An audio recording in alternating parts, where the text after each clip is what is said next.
पौराणिक कथाओं के अनुसार महावीर हनुमान जी को शिव जी का 11वां रुद्र अवतार कहा जाता है। महावीर हनुमान भगवान राम के बहुत बड़े भक्त थे। उनकी माता का नाम अंजनी और पिता वानर राज केसरी हैं। इस कारण उन्हें आंजुनाय और केसरी नंदन आदि नामों से भी पुकारा जाता है। तो आइए हनुमान का जन्म कैसे हुआ, ये हम इस कहानी के द्वारा समझने की कोशिश करते हैं। एक बार अयोध्या के राजा दशरथ अपनी पत्नियों के साथ पुत्रेष्टि का हवन कर रहे थे। ये हवन पुत्र प्राप्ति के लिए किया जाता है। हवन समाप्ति के बाद पंडित ने प्रसाद की खीर राजा दशरथ की तीनों पत्नियों में बांट दी, लेकिन तभी कहीं से वहाँ एक चील आ गई और उसने खीर का एक भाग अपने साथ ले लिया और उसे अपने साथ उस स्थान पर ले गई जहाँ अंजनी माता तपस्या कर रही थी और उसके सामने ले जाकर रख दिया। ये सब भगवान शिव की और वायु की इच्छा अनुसार हो रहा था। आंखें खोलो माते और इस प्रसाद को ग्रहण करो, इससे तुम्हारी इच्छा जरूर पूरी होगी। प्रसाद? लेकिन ये किसने दिया? बस यूं समझ लो, ये महादेव का आशीर्वाद है तुम पर। अंजनी ने उस प्रसाद को ग्रहण कर लिया। फिर अगले दिन माँ अंजनी एक पर्वत पर खड़ी थी और सूर्य देव के तेज में ली थी। लेकिन तभी वहाँ बहुत तेज हवा चलनी शुरू हुई। हवा का वेग इतना तीव्र था कि उनके वस्त्र उड़ने लगे। उन्होंने सोचा ये जरूर किसी दानव की उदंडता हो सकती है। वो क्रोधित होकर बोली, ये कौन दानव है जो मेरे जैसी पति परायण स्त्री का अपमान करने की चेष्टा कर रहा है? तभी वहाँ उनके समक्ष पवन देव प्रकट हुए और क्षमा याचना करते हुए बोले, देवी शांत हो जाएं।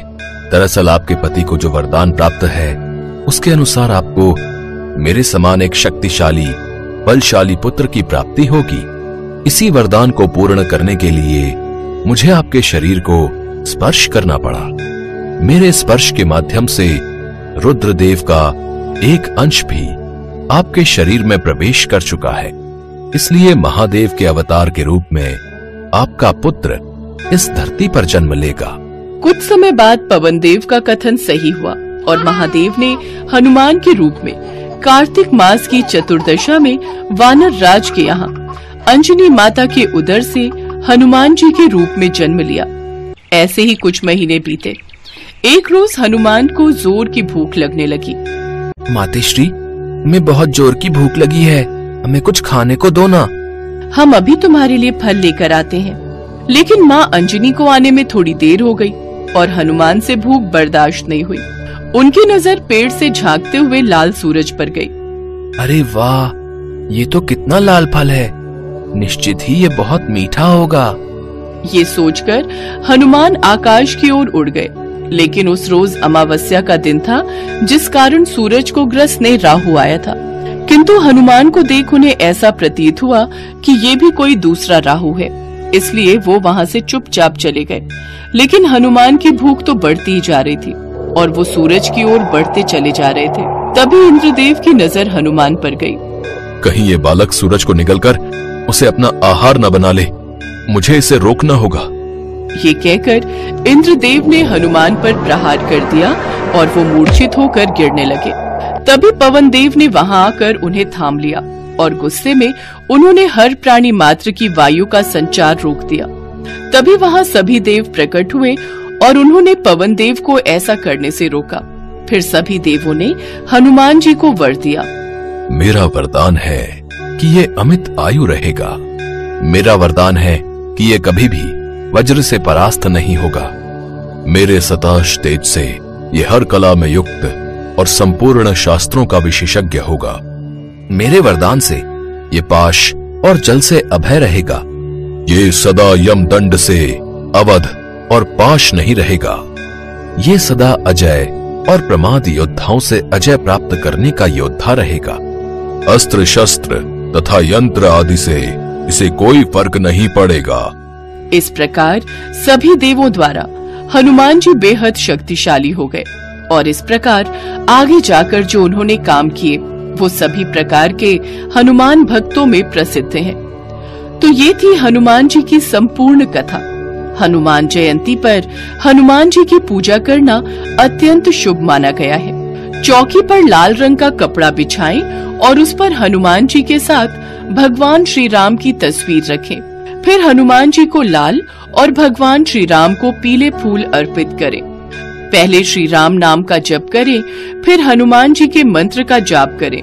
इस तरह पूजा करने से आपको हनुमान जी की असीम कृपा प्राप्त होगी।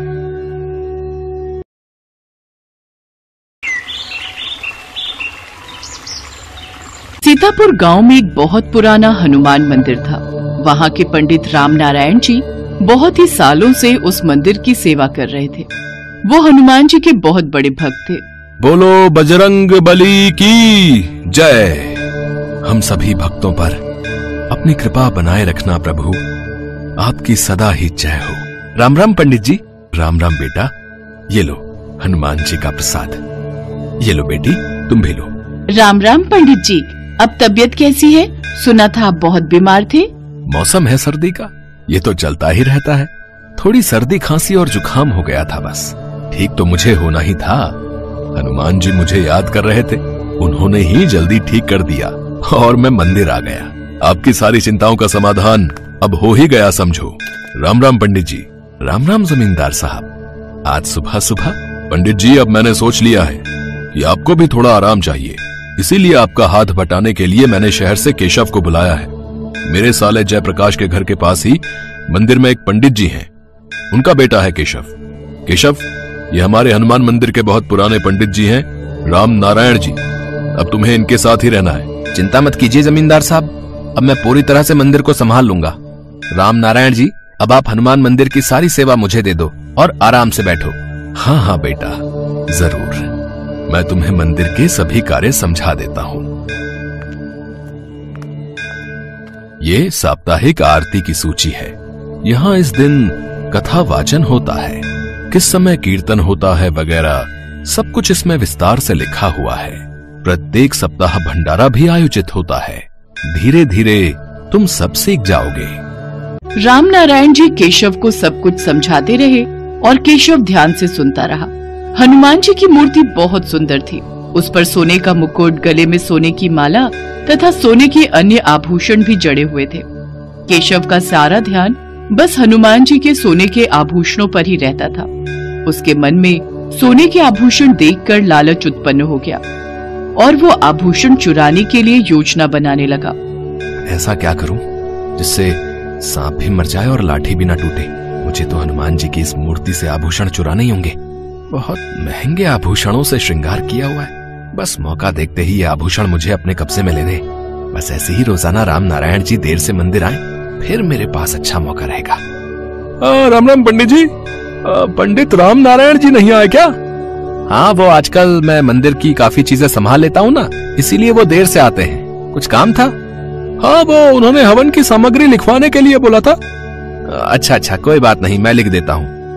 केशव हवन की सामग्री लिख देता है। शुक्रिया पंडित जी, बहुत बहुत धन्यवाद। खाली धन्यवाद से काम नहीं चलेगा। कुछ दान दक्षिणा तो दो। मैंने इतना समय लगाकर सामग्री लिखी है, कम से कम 501 रुपया लूंगा। पर मेरे पास इतने पैसे नहीं हैं। पंडित जी ने तो कभी मेरे से इतने पैसे नहीं मांगे। अरे पंडित जी अब बूढ़े हो गए हैं, उन्हें क्या समझ कि कैसे काम चलाना है? हमें भी तो खर्चा पानी निकालना होता है। लाइए, दीजिए, दक्षिणा दीजिए। तभी पंडित राम नारायण आ जाते हैं और वो केशव को ऐसा करता देख लेते हैं। केशव, ये क्या कर रहे हो? ये ठीक नहीं। मंदिर में आज तक इस तरह से बेमतलब दान दक्षिणा कोई नहीं लेता, और अभी तो हमने हवन किया भी नहीं है, तो फिर किस बात के पैसे तुम ले रहे हो? जब हवन हो जाएगा उसके पश्चात ही हम दक्षिणा लेंगे। अभी इससे पहले कुछ नहीं, और वो भी इनके सामर्थ्य के अनुसार लेंगे। राम राम पंडित जी, बहुत बहुत धन्यवाद। मैं चलता हूँ। भक्त वहाँ से चला जाता है।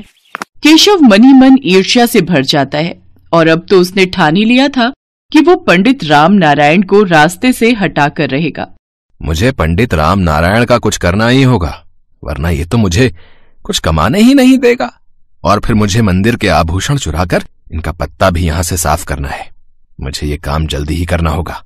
केशव हनुमान जी का मुकुट और बाकी के आभूषण चुराने के बारे में सोच चुका था। पंडित जी, आपकी तबीयत भी ठीक नहीं रहती। एक काम करता हूं, शाम को मंदिर के द्वार ढकने की जिम्मेदारी मैं ले लेता हूं। आप समय से घर चले जाया करो, वैसे भी सर्दी का मौसम हो रहा है। ठीक है बेटा, जीते रहो। पंडित रामनारायण शाम की आरती के बाद अब जल्दी घर जाने लगे। पीछे से केशव मौका तलाशने लगा और एक दिन उसे मौका मिल ही गया और वो हनुमान जी के मंदिर से आभूषण की चोरी करके वहां से भागने लगा। अरे अरे कौन है, कौन है? छोड़ो मुझे, कौन है? केशव जैसे ही पीछे मुड़कर देखता है, साक्षात महावीर हनुमान उसके पीछे खड़े थे। अरे, मेरा मुकुट और मेरे आभूषण चुराकर कहां भाग रहा है? तुझे ऐसे थोड़ी जाने दूंगा। ला, मेरे आभूषण वापस कर। अरे अरे, तुम तो ऐसी वेशभूषा में हो जैसे सचमुच के हनुमान जी हो। मैं तुमसे डरने वाला नहीं हूं, बताओ तुम्हें। मूर्ख, तू मुझे पहचान नहीं पा रहा है लगता है। तुझे अपनी शक्ति दिखानी ही होगी, तभी तो यकीन करेगा। अरे छोड़ो छोड़ो मुझे। अरे मुझे हवा में क्यों घुमा रहे हो? अरे छोड़ो। अरे अरे अरे, मुझे बचाओ बचाओ। केशव चिल्लाने लगता है। वो हवा में घूम रहा था। हनुमान जी मुझे छोड़ दो, मुझे छोड़ दो, मुझसे गलती हो गई। मैंने आपके मंदिर में चोरी की है। मैं आपके आभूषण आपको अभी दे देता हूँ, आप मुझे छोड़ दो। मैं जानता हूँ तुमने मेरे आभूषण और मुकुट क्यों चोरी किए। क्योंकि तुम मेरे प्रिय भक्त राम नारायण पर चोरी का इल्जाम लगाना चाहते थे ना। पर मेरे होते हुए मेरे किसी भी भक्त को कोई कष्ट नहीं पहुंचा सकता। मुझे क्षमा कर दीजिए हनुमान जी। सच तो यह है कि मैं ईर्ष्या से भर गया था। मुझे ज्यादा धन कमाना था, इसीलिए मैं राम नारायण जी को मंदिर से हटाकर खुद वहां रहना चाहता था। इसीलिए मैंने आपके मंदिर में चोरी की।